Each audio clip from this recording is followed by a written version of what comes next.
Alright guys, today we're out with a Taurus G3 Tactical, shooting suppress with the Silencerco Octane 9, and the first rounds are going to be super. So let's run some Supersonic rounds through this. These are 115 grain.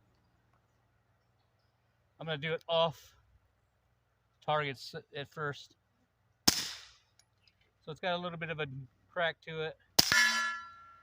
That's what it sounds like on steel. Back on the dirt.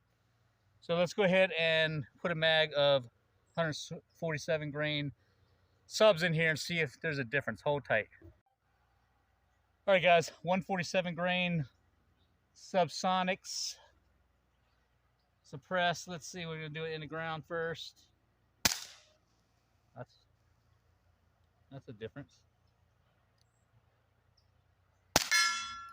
That's a significant difference.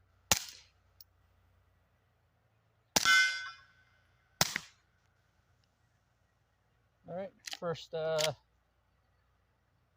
issue there. All right, that's the difference between subs and supers. It is a noticeable difference, so let me know what you think in the comments below. Peace out.